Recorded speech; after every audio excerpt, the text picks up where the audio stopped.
Hello বন্ধুরা, জিকুস kitchen with village ফুডে তোমাদের সবাইকে স্বাগত।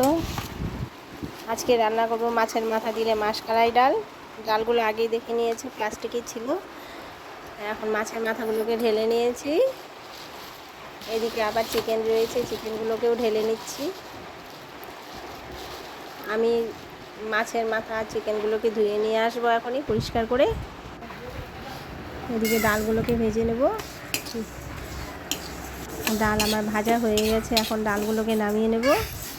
ডালগুলোকে ঠান্ডা হতে দেবো, ততক্ষণ আমি মাছের মাথাগুলোকে ভেজে নেব। লবণ দিয়ে দিলাম, হলুদ দিয়ে দিলাম। এখন মাছের মাথাগুলোকে ভেজে নেব।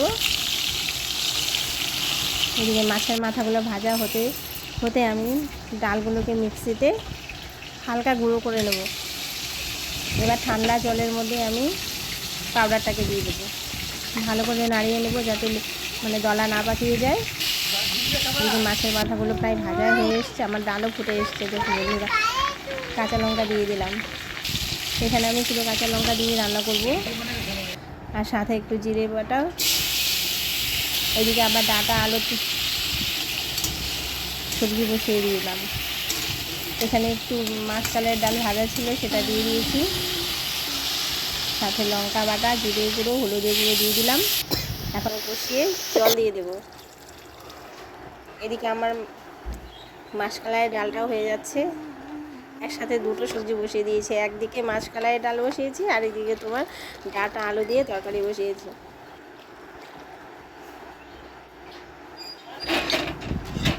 এদিকে আমি ডালটাকে এখন সম্বার দিয়ে নেব। সম্বারে দেবো পেঁয়াজ, শুকনো লঙ্কা। পেঁয়াজগুলোকে একটু হালকা লাল করে ভেজে মাছের মাথাগুলো দিয়ে দিলাম।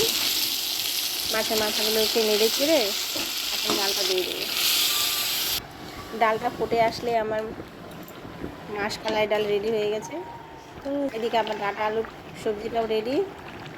অল্প মাছের মাথা আমি ডাটা আলুর সবজিতেও দিয়ে দিয়েছি। এখন এদিকে আমার ডাটা আলুর সবজিও রেডি হয়ে গেছে, নামিয়ে নেব। এদিকে চিকেনটাকে পরিষ্কার করে ধুয়ে নিয়ে এসেছি। আমার মশলা রেডি, আমরা সব কিছু রেডি করে বসিয়ে দেবো।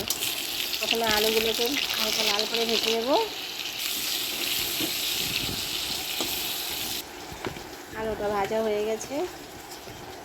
এখন চিকেনটার মধ্যে নুন, জিরে, হলুদ, এটা বাটা মশলা এখানে আছে তোমার আদা বাটা, লঙ্কা বাটা, রসুন আর পেঁয়াজ বাটা। হালকা তেল দিয়ে হাতে ম্যারিনেট করে নেব। হাতে এইভাবে ম্যারিনেট করে নিলে নাকি মাংস খেতে খুব টেস্ট হয়। আলুটা নামিয়ে নেব। এখন কড়াইতে সামান্য তেল দিয়ে পেঁয়াজগুলোকে ভেজে নেব, হালকা লাল করে ভেজে নেব। পেঁয়াজ ভাজা হয়ে গেছে, এখন মাংসটা ছেড়ে দেবো।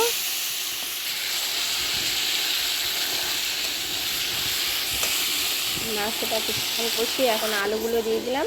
এখন ঢেকে মাংসটা ভালো করে কষানো হয়ে গেছে আমার। এখন সামান্য জল দিয়ে দেবো।